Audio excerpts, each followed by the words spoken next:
Sledujete Jedle.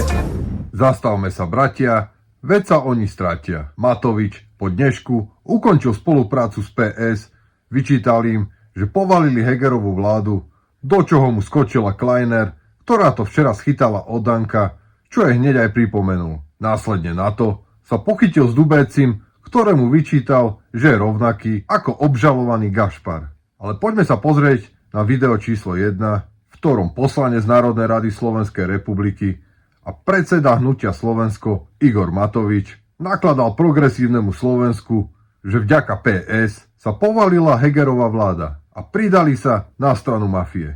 Následne na to sa pochytil s poslankyňou Národnej rady Slovenskej republiky Danou Kleinert z progresívneho Slovenska, ktorá to včera schytala od Danka. Tak pozrime sa na to. A čo ma mrzí zároveň, že v tejto sále v opozícii sedia ľudia, ktorí kvôli tým 200 eur na dieťa povalili našu vládu s argumentom, že sme si dovolili hlasovať s fašistami. Áno, sprepitujem, s fašistami.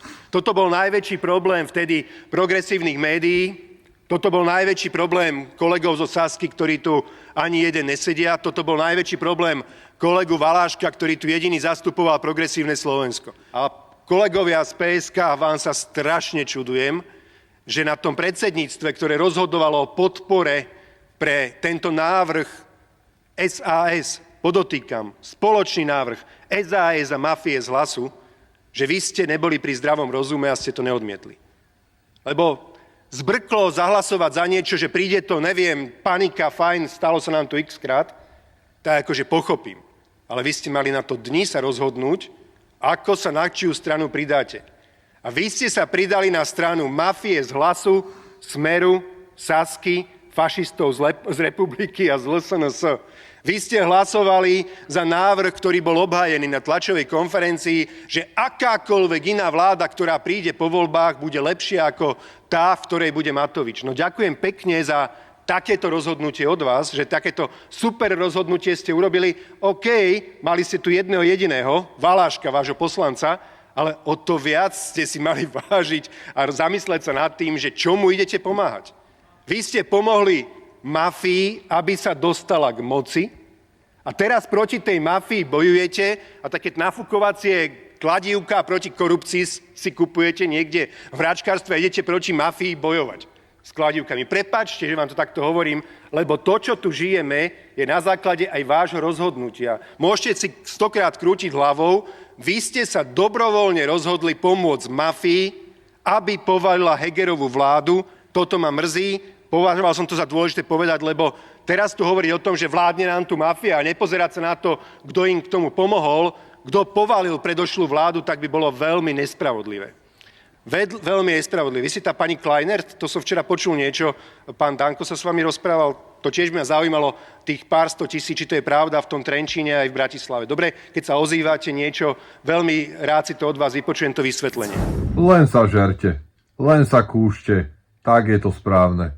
Vy spolu nevydržíte vo vlade ani jednu minútu, nie že jeden deň. A Kleiner mu takto skočí do náručia, to je niečo také, ako keď ide kosačka a zhodne loptičku. Tá loptička už dohrala. A ešte ako je začal vyčítať ten konflikt s Dankom, ak ste to náhodou nevideli, tak si to skúsme pripomenúť. Bolo to celkom dosť zaujímavé. Danko tam rozsekal Kleinert na márne kúsky, stále sa obhajovala, prečo na ňu útočí. No keď pravda je útok, tak milá Dana Kleinert, v politike nemáte čo robiť. Pretože ak je to vážne pravda, že ste takto cucali z našich daní a toľko 100 000 eur ste zhltla, tak je to pekné svinstvo. Ale poďme sa pozrieť a pripomeňme si, ako sa včera pohádali s Dankom na teatri. Pozrime si to. Pani Kleinert, veľká bojovnička za záujmy Ukrajiny a určite ich nepresvedčíme, však aj v Karlovke ich objekt je celý oblepený ukrajinskou vlajkou a oni takíto ľudia z toho aj žijú, z týchto tém, takže im sa ten konflikt hodí. Tak to vyzerá v Karlovke, čierna stavba pani Kleinert. A to klamete. Každom, a čia je to stavba? No. Už je to zlegalizovaná stavba. Samozrejme, dobre. Tak aj klamem to, že takýto kontajner ste prenajali za 24 000 v Trenčíne?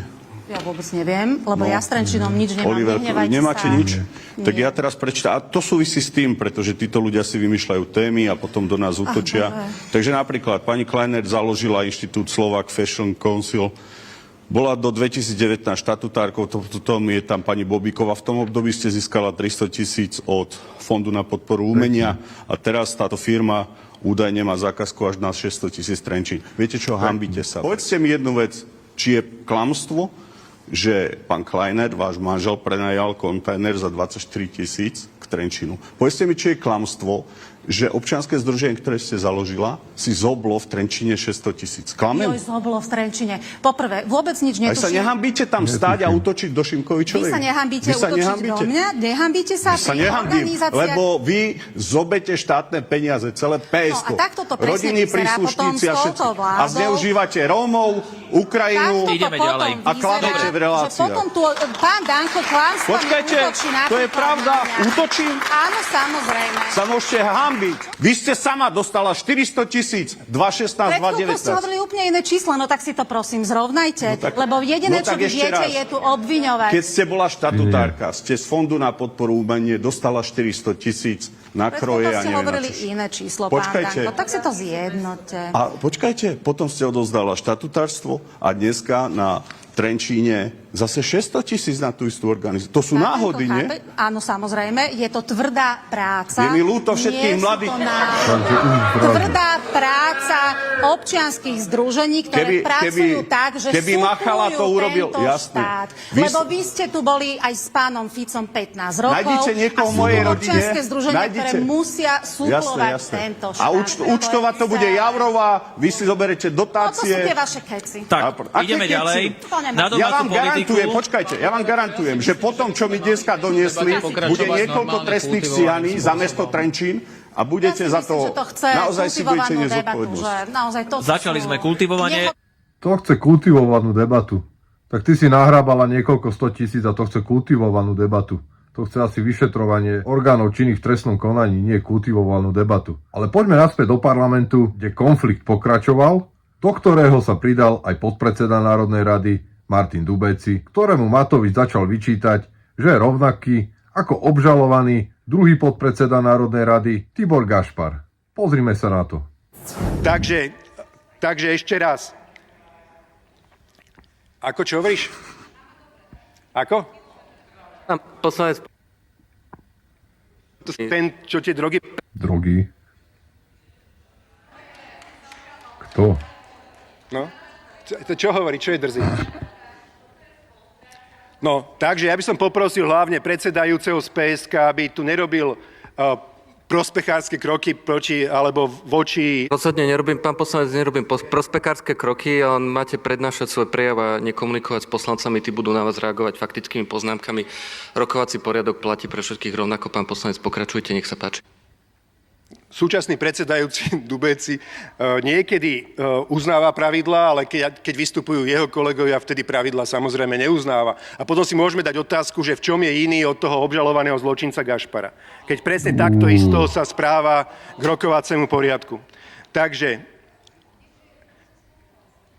čiže daňový bonus, áno, mafia, ktorá vládne, ukradla rodinám, ale ten, kto kvôli daňovému bonusu povalil vládu, ktorá ten daňový bonus rodinám dala, tak ten tu nie je, to je strana SAS. A kto ešte k tomu pomohol, tak bohužiaľ, áno, bola to aj strana Progresívne Slovensko a pri plnom vedomí, kedy predsedníctvo povedalo, že áno, treba tento správny krok povaliť Hegerovú vládu, treba to podporiť, lebo to je dobre, lebo tá dohoda tam je urobená s Mafiánom, s Pelegrínim, z Hlasu a jednoducho to treba takýmto spôsobom slovenskú politiku očistiť. Ešte raz, užívame si to 2,5 roka.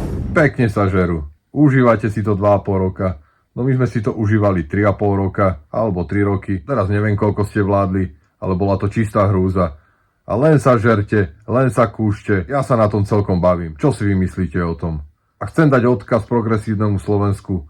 Matovič nezabúda. Matovič je zákerný, pomstichtivý, bezcharakterný človek, ktorý si nenechá nikdy možnosť kopnúť do niekoho, keď sa to dá. Jediné, čo vás zachráni, tak je obozretnosť, spravodlivosť, odvaha a správna miera a ani si nechcem predstaviť, keď títo začnú spolu vládnuť. Majte sa, ahoj. Informácie z prvej ruky.